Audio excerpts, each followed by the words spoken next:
What's up, myself? From RighteousRaikou, Oh. and we have an interrupting man called Conscious. Hi. Sorry, I forgot we're live. Fuck. I just thought about some more news. And this is where we edit that and start again. So, what's up, guys? RighteousRaikou, discharging an episode of This Week at WWE, joined by your boy Conscious, Hello. who likes to ruin things. Shut up. So this week we had first we're gonna get into like one small bit of news, because really it was a dry week for news. It was only one thing was Vince McMahon sold what, $1 million worth of shares to try to get XFL back. 100 million in WWE shares for a potential revival of the XFL. No one wants this, but we're gonna get it. Oh, another piece of news that I forgot was potential signees for WWE coming early 2018. Oh, We're almost confirmed for sure. Ricochet, yo. the King himself, as well as War Machine.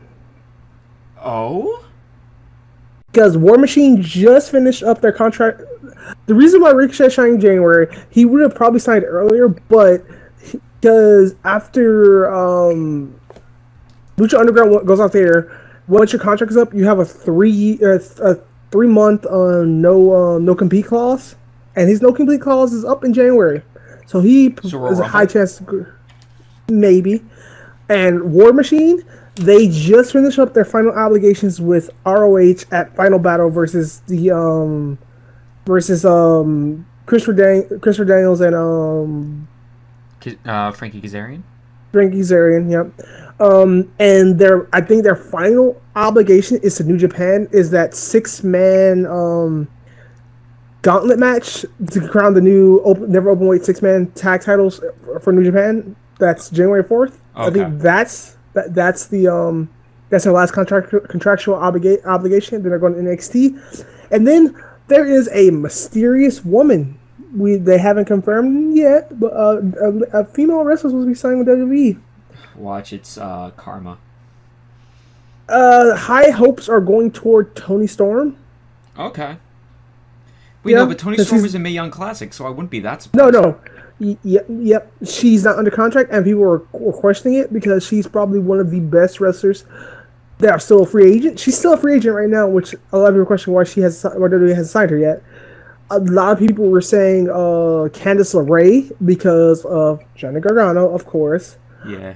But Candice LeRae is looking highly unlikely because she just got a big deal from Hot Topic with a shirt deal with Hot Topic, which, as we know, when you work for WWE, you typically don't have shirt deals outside of WWE except if you're Brock Lesnar. Yeah. Brock Lesnar is Brock Lesnar. You don't mess with Brock Lesnar. And the third high favorite is Tessa Blanchard, who is Ricochet's woman. I'd be okay with this. Yeah, but I know Shayna Baszler is going to be debuting on NXT soon. That's happening. You mean yeah. But yeah, but everyone's high on Toni Storm, and I'm excited about that. I just want James Storm to debut. I want him to come back. Okay, now so we're gonna get into the actual week, where it started off this week as we had Clash of Champions, and the first match of the night, which me and Conscious never saw the result of this coming. If you watched last week's episode, me and him went over through quick predictions. Oh, no! You forgot about the pre-show. That was actually kind of important. Oh wait, Mojo that's versus right. The best match of the night, which was Zack Ryder and versus Mojo Rawley. Which Mojo Rawley got which was right because he's a fresh heel for the first time, so he needs the momentum. I'm still upset because Zack Ryder is my boy. He is my Long Island Ice Z boy, so I'm upset. And then, so we kicked off the show with a triple threat match. No, was it a triple threat match? Yeah, it was a triple threat match for the U.S. title, which was Corbin, Rude, and Ziggler. And Ziggler won. The one, yep. And what he did on SmackDown, which I know you typically say wait, but this has to be addressed now. because I'm pretty sure I was discussing it with VSync and stuff. What we're fairly sure, he won the title. He's relinquished. Pretty much Tuesday, he comes in, goes through all of his title wins, pretty much saying he's a Triple Crown champ. He's a Grand Slam champion, which he is. Wait, did he win tag titles? Yes, he has won the tag titles with the Spear Squad. Oh shit, that's right. It counts because he's a part of because of the Freebird rule, but because of and he literally just lays out the title in the middle of the ring and walks away. So he pulled a Natty Hart. No, she just, I don't know what the hell they're doing with her. She just walked away. Yeah, no, he just dropped the title and walked away. So, what people are speculating, he's vacated the title, and just to kill time leading up to Royal Rumble, so we have something to do. Pretty much, it's looking like we might have a U.S. title tournament. I'll be okay with this. Yes, and have the title tournament finales happening at Royal Rumble and have both participants in the Royal Rumble at the end. Yeah. It's going to be Mojo Rawley versus Jinder Mahal for the U.S. Championship. I would not be surprised. What we say? How much who wins? But just going back on what happened on Sunday, the way the match ended was actually pretty sick. Where Corbin set up Bobby Roode for the end of days, and right in mid-move, Dolph Ziggler hits a zigzag on Corbin and gets the 1-2-3. Oh, it was a perfect combination. Actually, the end of days was kind of botched because instead of falling through, Bobby dropped on his butt and he just kind of like weird stunner thing. Oh, that botch was hilarious. Yeah. Then the next match was the tag match, right? Yes. The Usos versus Rusev Day. That's what I'm calling them now. I'm just calling them Rusev Day. And Gable and Jordan and New Day, which was Xavier was on the outside, so it was Big E and Kofi competing. Yeah, to be honest, in that match, you realize when you first start that match, you realize how over most of those tag teams are. Rusev is over. Rusev and Aiden English are so over. The Rusev chants were real. Yep. The Rusev Day chants were ridiculous. Then you have the New Day, who's always a crowd favorite, who always get a pop. And then the Usos are loved by the crowd as well. Not gonna lie, I forget sometimes that Usos are supposed to be heel. No, they're not heels. They're tweeners now. After that last title match with the New Day, they kind of they grew to respect each other and shook hands, so turned them pretty much. They're edgy faces essentially. Yeah, pretty much. And then Gable and Jordan, I mean Gable and Benjamin. Jesus Christ! Yeah, I just want American Alpha back. Gable and Benjamin didn't get a pop really. They've been flat. Am I the only one that sees this? But the thing, no, that's for sure. But I will say, Chad Gable impressed me that night. Yo, but that roll, the push into the corner, and then the rolling German, beautiful. It's Chaos Theory. What's it called? Chaos Theory. Chaos Theory. It's it's the finisher of crap.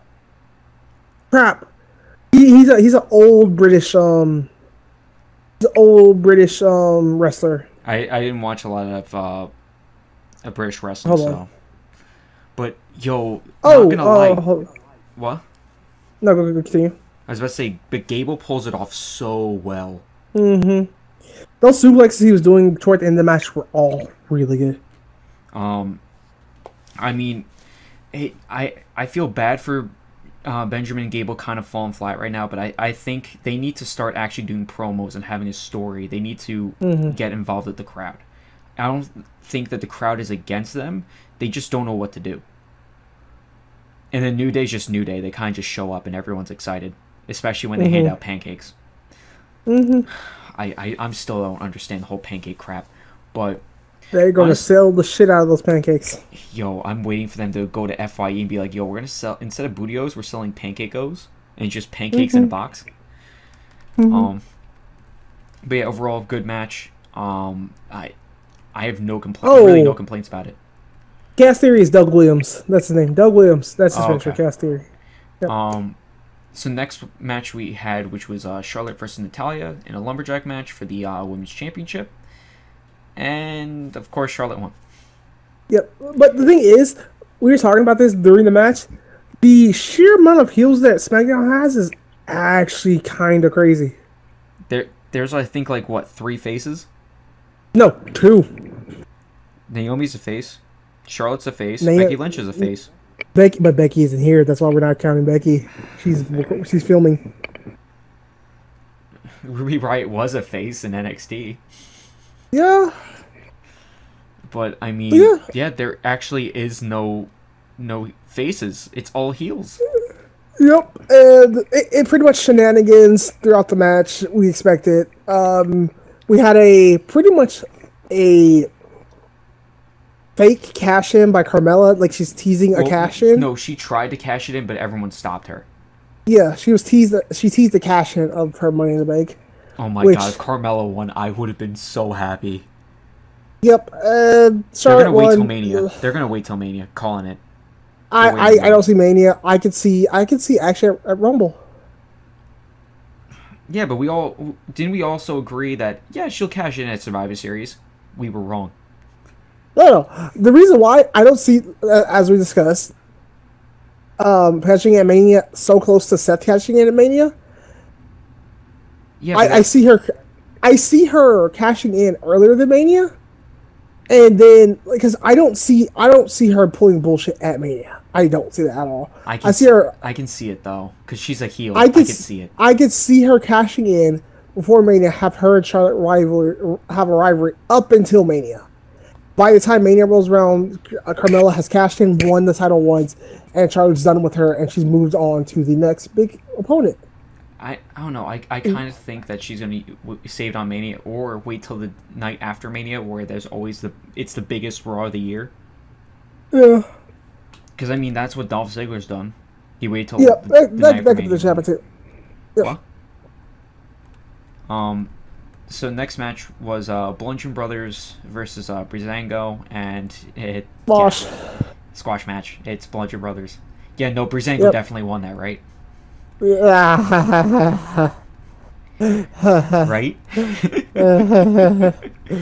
Breezango died.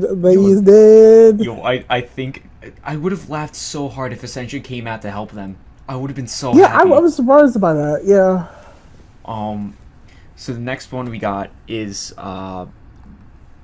Kevin Owens and Sami Zayn versus Shinsuke Nakamura and Randy Orton, with Shane O'Mac and Daniel Bryan as special guest referees. The match was good. It was a really good match, back and forth, had good spots, all that stuff. And then the shenanigans happened where... I want to just argue that the match was, to me, it wasn't a really good match. It was a good match, but the selling point of the match was the whole feud between Bryan and Shane. Yep. That was the whole point of the match. It wasn't even the wrestling. Which the first really big thing happened. Shane was counting. Who was it? Stan was being pinned by Randy, I believe. Kevin. What? No, I don't think that was it though. No. Oh, that's right. No. You're right. Hold on. Yeah, and then Kevin came in, pushed Daniel. He knocked over Shane in the middle of a count. Then comes back around. It was a back and forth. Randy hit an RKO, back and forth. Randy looked livid with Bryan. He was going RKO. Sammy got a really good roll up. That was a 3 count. Shane counts 2, holds up his arm, and it stops the count. Yep, and then we see the refs fighting. Shane and Daniel are about to look like they're about to go to blows. And then it happened again. Sammy gave Randy another roll up, and instead of it being out of bullshit, it was bullshit. It was a bullshit fast count. Yep, Daniel counted a quick fast count, but in the process, Shane almost tried to break up that count too. Yep. So that's the end of the match. Owens and Sammy won thanks to Daniel Bryan. And we don't know what it's leading to. Actually, SmackDown addressed it a lot better. The promo on SmackDown addressed it a lot. honestly, that promo definitely helped view that really the heel in that situation was not Daniel Bryan at all. No, yeah, it's definitely Shane. The final match of that was Jinder versus AJ, which actually was a good match. And that's because Jinder Mahal has gotten better since they gave him the title. When they first gave him the title, he was kind of and that's the reason why a lot of people weren't happy with him being champion because people weren't sold on it. And by the time he was really putting on the type he was giving the championship feel that we wanted, no one cared anymore. But you really think that we needed 23 minutes of this crap? Oh yeah, that's the thing. That gave AJ time to show. AJ time to look good. Well, AJ looks good no matter what. Jinder's the person they need to show him. They need to show wrestling fans AJ Styles' real greatness. Because they also did that at Brock Lesnar. Like Brock Lesnar had like a 15-minute match with the man. The thing is, from what everyone's speculating, he's gonna be headlining WrestleMania. So that's another thing. They need to sell AJ to casual fans. So they're making him look good. They're gonna make him look as good as possible. I was about to say, you know the main event of WrestleMania already, and we don't want to admit it. Him versus Shinsuke. No, the actual main event is Roman Reigns versus Brock Lesnar. That's happening. Yeah, I don't want to talk about it. No. No. Actually, it's gonna be dual main events for the titles, but Shinsuke and AJ are gonna be headlining Mania as the actual main event, like the last match of the night. No, Reigns is always last match. That's dumb. Okay. Am I wrong? Look at how many Manias have been that Reigns has been in. He closes every show. No, it's usually Taker, but no, Taker hasn't. I will look up every match card. Yeah, if I'm not mistaken, almost every for the past like 3 or 4 years has been Taker. No, Bray Wyatt and Taker didn't close the show. Taker. Who else show that? Because he didn't close 31. He didn't close 32. Close 31. No, Bray Wyatt was was 31. That was not the show ender. No, who closed 31? Oh, was it 31 the Cena Rock? No, 31 was the big headliner was the NWO versus the WCW DX BS. Okay. I don't even remember the card. 31 was Seth Rollins cash-in. And that was the closer. So yeah, Reigns headlined every single Mania. No, not every single one. 32. Wait, who had 30?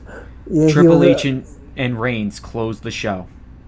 30. Ew.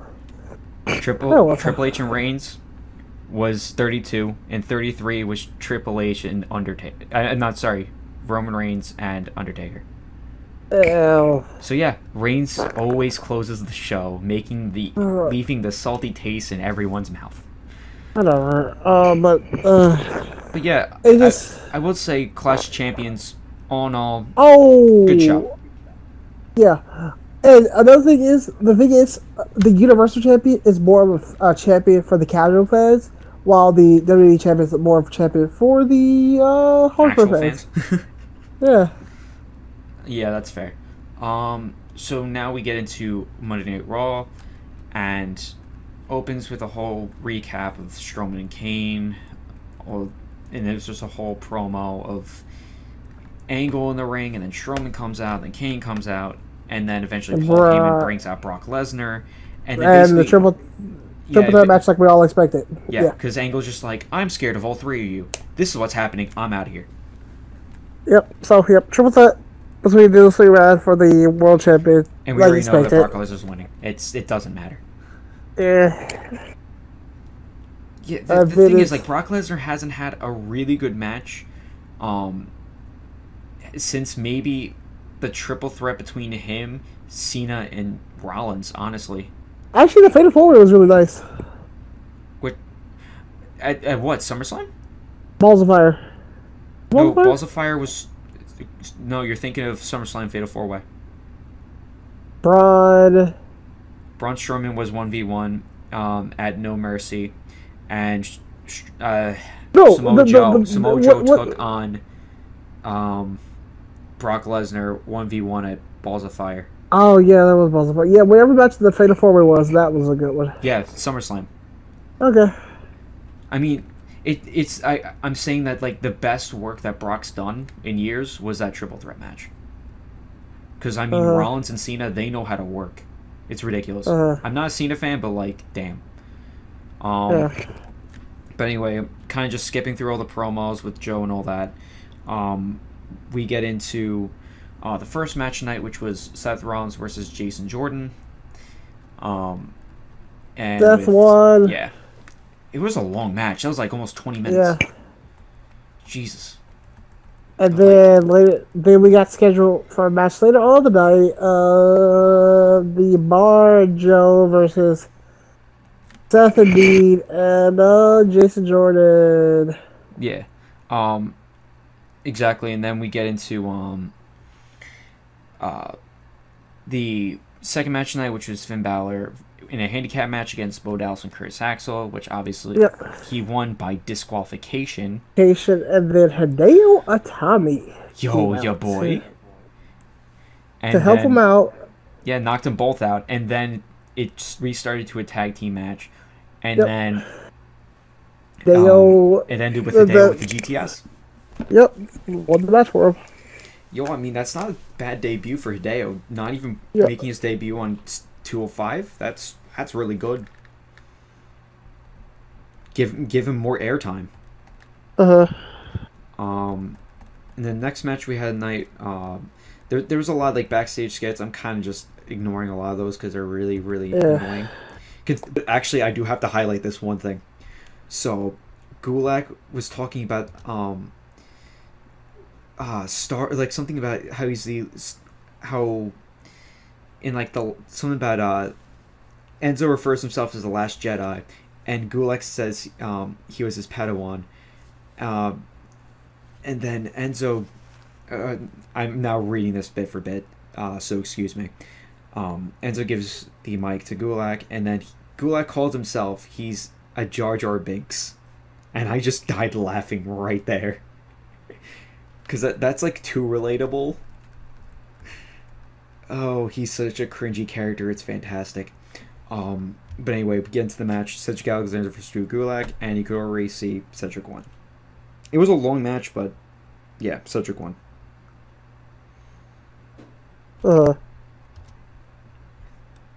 Nice silence. Oh, sorry. I'm reading something. You're good. You're good. Continue. And then the next match, which is basically another squash match, was Asuka versus Alicia Fox. Alicia Fox. Alicia will never let that down. Samoa Joe, Sheamus, and Cesaro versus Seth Rollins, Dean Ambrose, and Jason Jordan. And, I mean, the match was good. But the match was actually rushed, too. Because Dean was actually legitimately injured during the match. He worked the match pre-hurt. You can kind of see his arm was in some extra protective padding. And when Rollins took the suicide dive outside, Dean Ambrose landed really bad. And the medics had to carry him out, whatever. And then there was also a backstage assault, which basically just rode him off the TV for a while. So, rumor has he's going to be out for, I think, 8 weeks? 6 months. 6 months, I'm sorry. Literally, the 3 members of the show cannot get a break. Seth got hurt. Seth had thing going, then he got hurt for like 2 months. Then their whole thing got messed up because Roman was sick for like 3 weeks. Meningitis. Now Dean's out for 6 months, so he's going to miss Mania. So the turn of Dean and him versus Seth was looking like it's going to be out of the picture. And so we don't know what the fuck they're going to do. Okay? It looks like S.H.I.E.L.D. might reunite at SummerSlam. Maybe. Yo, how many reunions can we get? I don't fucking know. But, yeah, the heels won that match. It was like a really swift... The end ended way too fast. Like, it was ridiculous. As soon as Ron slid in the ring, he ate a brogue kick, and it was 1, 2, 3. But, so then we get to the best match of the night, for reasons, which was the Revival versus Rhino and Slater. I say for reasons because the Revival finally came back to TV fucking after a year. Jesus fucking Christ. Listen, I'm so happy they're back. You have no idea. Dude, they literally, one member got a broken finger, and it was out for like 3 weeks, and the other one got injured, like, right after that. It's just like... Because I think he broke his jaw or something like that. Like, it was like a really bad injury. And no, there was an ACL tear of one of them, too. Yeah. They couldn't catch a break at all. Yep, they probably have had the worst start from the NXT transition ever. Finn Balor. No, at least Finn won the title this first night. Yeah, but then now Vince is kind of just like, you know what about your push? Yeah, no, that's not happening anymore. Bye. The Revival's been out for like a year, and they wouldn't even push them without each other. And that's really sad. Finn Balor's never getting pushed again. Thanks, Vince. Whatever. Yeah, Revival came back. I'm excited to see what they're going to do with the tag division, and you know what? We get a fresh face and more storylines that more than likely they're going to have to turn the Bar babyface and have the Revival feud with the Bar now. Since Dean is hurt now, I mean, for some reason you don't have to turn them. You don't have to turn them face. You don't technically have to do that. But no, the thing is, with WWE, I still don't understand why they still follow this formula. Let's draw face out versus a heel. feud. Yes, I know. No, not even that. Draw out a feud for fucking 6 or 7 months at a time. Let's have the same match month after month after month after month. Technically, they can draw out they can draw out feuds for a long time, like other promotions. But the thing is, with other promotions, they can still extend that feud without having to do the same match night in, night out. No, that's the thing. Look at the biggest promotion in the world right now. New Japan Pro Wrestling. At most, for example, Kenny Omega and Kazushi Okada, they have a feud, right? Right. In a year, we saw only 3 matches between them. Only 3. You know how many times we saw the Bar versus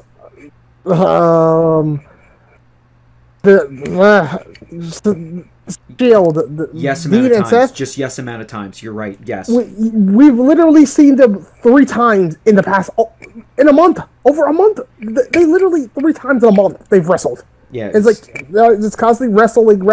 We see the same matches. Oh, let's spice up. Let's put a one-on-one match with their partners every. No, stop. Take New Japan's formula. Just because move people among feuds. They don't have to feud with the same person for months at a time.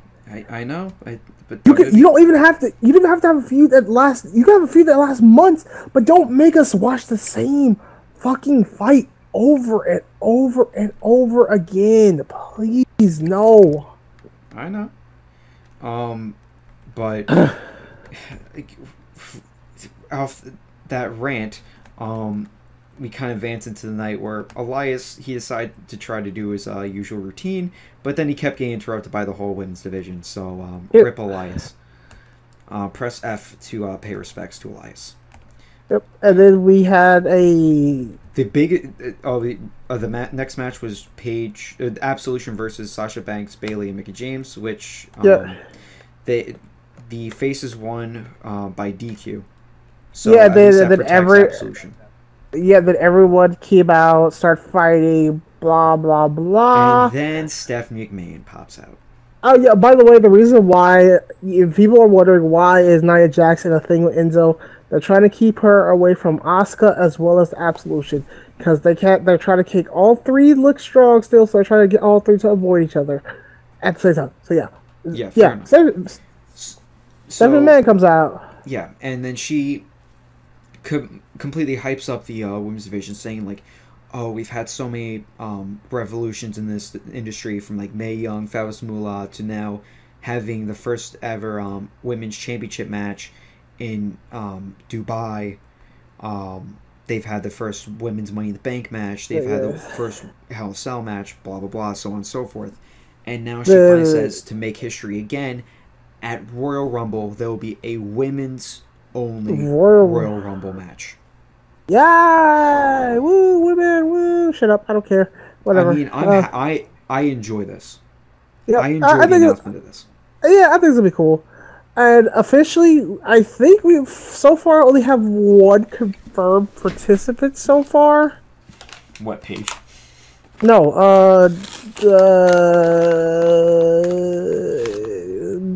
go with the big ass. Nia Jax? The other one, the black one. I was about to say Ember Moon, but you know. I don't remember. Fuck. Naomi? Naomi, yeah, that's her name. We're so good with diversity, right? Yeah, Naomi. Yeah, she was the first official person confirmed. Which means she's not gonna win. Yeah. That's just how that works. If you're the first announced, you're not gonna win. And apparently WWE talks get former WWE. They're trying to get the thought in my head. Oh God. Oh. Wait, what was this? You'll get there one day, conscious. Oh, they're in talks with like Beth Phoenix and other classic female wrestlers to get them to see if they would be participating in the women's rumble. Yo, I just want to see Peyton Royce or Billie Kay in it, or both. Yeah, I think one of them are both.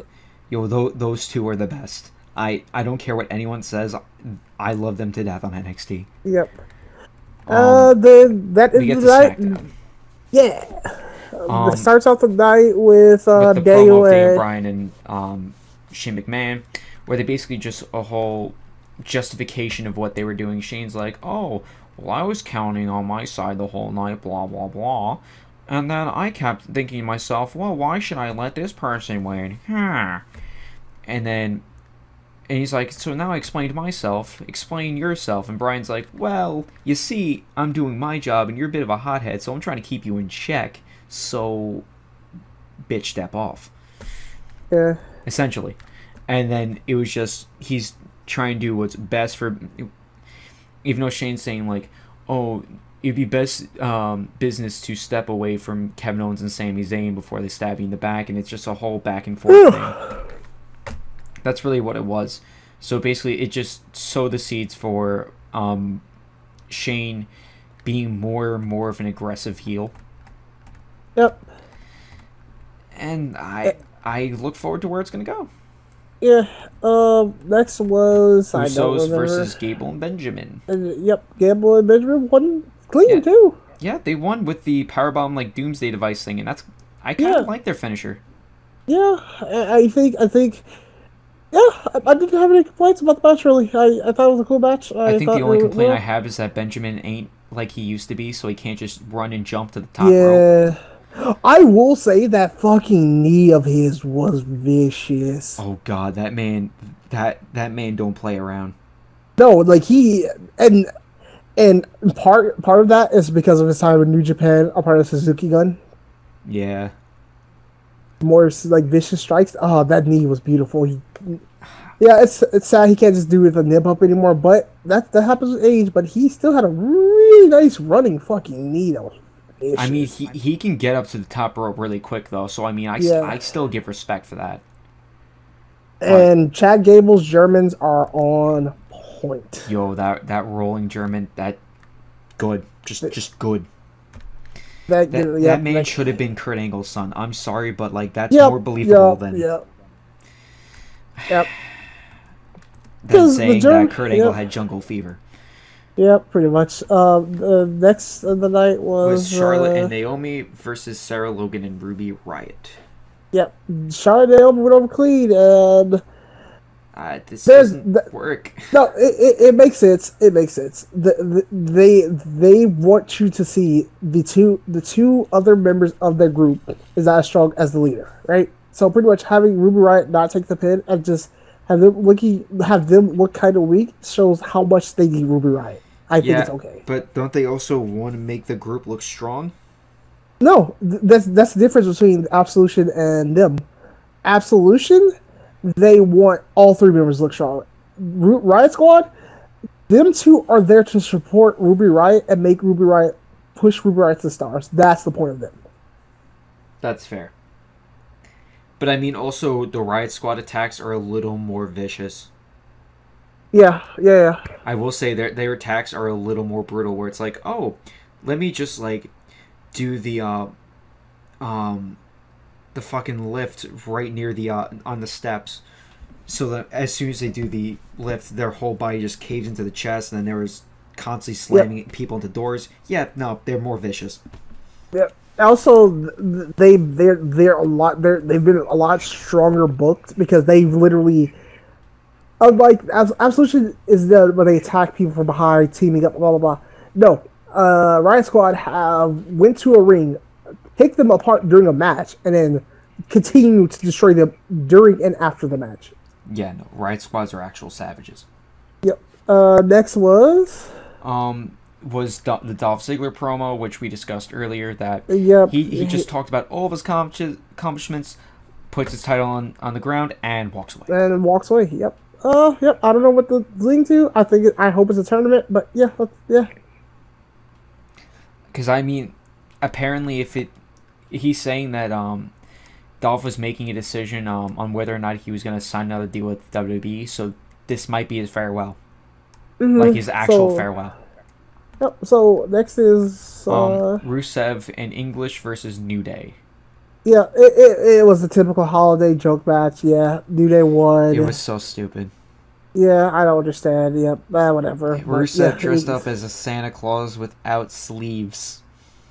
Yep, and they're giving out Rusev Day shirts, which the crowd still loved it. But yeah, that was the point of this match.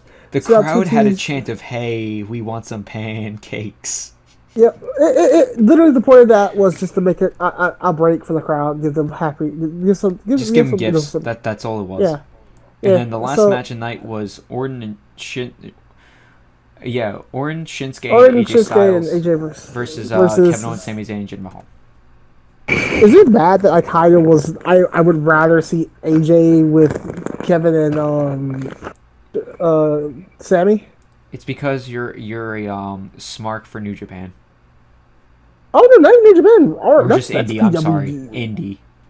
Yeah, I was like PWG ROH right there. Yeah. Well, I mean, Kevin Owens was also in New Japan once. He was not. I thought he was. He was ROH PWG. I know Sammy probably was. No, both of them are. Nope, both of them ROH PWG. I thought Sammy went all around the freaking world. No, they did. They had, like, the thing is, ROH and New Japan has a partnership deal where they'll lend wrestlers up. He's wrestled in a New Japan stadium, something like that, but he's never been under contract with New Japan. Okay. He's like, yeah. Kind of like how they use Marty Scurll. Yeah, pretty much. Marty Scurll is officially ROH, but yeah, and something like Kenny Omega. Kenny Omega is not officially ROH. He's officially New Japan, but you see him on some ROH big shows and stuff like that, which is always nice. Yeah. So yeah, the end of the night. Yeah. The faces, Bayface went over clean, and that's about it. Yeah. Maybe with the 205 Live, which neither of us watched. I looked up what happened. Hideo premiered one.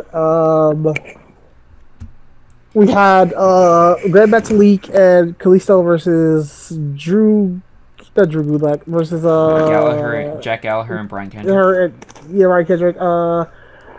Metalik and Kalisto won via DQ. They were about to be attacked by them, but Kalisto hit Brian with the Sail del Sol, pushed them all back. Yeah, pretty much setting up for them to have another match down the road. We had. Is this Lucha Dragons 2.0? Pretty much. Then we had the final. Oh, we had Drew Enzo Amore. What? I'll talk about that match already. Hideo won pretty much. It pretty much was a squash match for Hideo. Yeah. Then you had a promo where Enzo was berating Arya Daivari and and Drew Gulak, which I don't know where not Tony Nese, but what's his name? No, Dara was tonight, but yeah, he was not there. So main event was Drew Gulak versus Cedric Alexander. Cedric Alexander won the match. Enzo was talking mess to him, trying to distract him so Ari Daivari could attack him. And Alexander ducked on him. He missed the clothesline from behind, hit him with a lumbar check. Bam, bam, in the night. Yeah, 205 is still bad. Yep. Then we have NXT, which I watched, but Chris did not. I was gonna watch today, and then I got caught up on really stupid things, and I'm really upset. Yep. We kicked off the night with...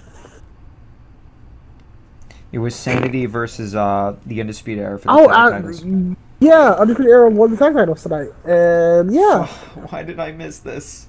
I'm yeah, so oh upset. my god, dude, that finisher was fucking amazing. You know the high-low thing they do for the finisher, right? Oh yeah, it was the Red Dragon original finisher where it's a fish hook and low leg sweep. It's a low sweep and the fish hook, right? Yeah. So they did it in mid transition. I thought it looked so good in mid transition. They did it in mid transition to Eric Young. It looks so good. Eric Young had just did a tope suicida outside to Adam Cole, baby. So he comes back in the ring out of nowhere. Fucking Bobby Fish mid-air. Fish hook, Kyle right low sweep. Oh it looks so good. Now I loved it. This. They picked up the 3. It was a really decent match. I enjoyed it. The next was Lars Sullivan versus Roderick Strong. Roderick put up some fight. Lars Sullivan won, as expected. Great, I'm pretty sure he's in the Fatal 4-Way, and we already know who won. The person wins for Johnny Gargano. Oh, well, shit. Wait, he wins the whole Fatal 4-Way? Yeah, it's already been announced that it's him versus... Yeah, but, it's still, technically spoilers. Whatever. Well, great. Whatever. Now you can thank Conscious for spoiling the whole NXT. You're welcome, you bastards. Yeah. I think Roderick is leaving NXT soon, I think, because he's just... Was he moving up, or is he just done? I think he's moving up, because he's just kind of been there lately. It's just has done a lot. That sucks. And then the final match of the night. Pete Dunne versus Tyler Bate. Hands down, match of the night, another classic. They put on a fucking show again. This was just as good as TakeOver Chicago. We had Pete kick out of the Tyler driver. We had Tyler kick out of the what's Pete's finisher again? Pete's finisher is the bitter end. Bitter end. He kicks out of that once. We had rolling kick, that beautiful rolling kick of Tyler on the side of the ring. We've seen some very stiff punches by both men. It looked good and vicious. They put on a show. They put their bodies on the line. Tyler Bate did a goddamn spiral tap. Yep, he did a spiral tap. He didn't catch all of it. They had a great match. It was fantastic, and I would honestly put it as 5-star match. And Pete Dunne took the title over Tyler Bate. But I'm just looking at this one little caption. I'm sorry. Morrow said it was an NXT classic. Then Dunne celebrated the title in his mouth. Dunne then walked over to Bate and did his meh shrug. Yep, pretty much. Yep. That's just hilarious. But they both had a great showing. It was beautiful. I enjoyed it. That's potentially one of those matches I will go back and watch again just to look at how beautiful it was. Yeah, honestly, this gives me hope that the UK title is not actually dead. But it's like it's rarely ever defended. No, there's a reason for that. I think that's the thing. Even though the UK doesn't have a brand or titles rarely defended, these two guys by themselves have said, hey, The UK brand is still there. We're gonna show you why we are fucking relevant, and you're gonna want us more and more. And it's true. Every time we see them two guys wrestle, we want to see them wrestle more and fucking more. I just really hope they don't move Pete Dunne and Tyler Bate up to 205. No, just up to main roster, because you already know they're going to 205, and it's not going to be nice. Yeah. Well, ladies and gentlemen, that looks like it's it for this week in wrestling. Yeah. Thank you guys very much for watching. Like, subscribe, do what you do. Like, subscribe, comment, do what you do, and we'll see you guys next week. Debatable. It's Christmas, so maybe. Possibly. Maybe. If not, we for sure will see you New Year. New Year, same old shit. Exactly. Oh, also, we also have a wrestling podcast we do on It's the Nest on Twitch, as well as our YouTube channel. Go check that out. Yeah, too bad they never invite me. You're always invited. We literally just had a conversation. You should show up more, Chris, because you actually can participate in the conversation. That's fair. I'm just never around. Exactly. So, yeah, you're more than fucking welcome to show up. But, yeah, we're...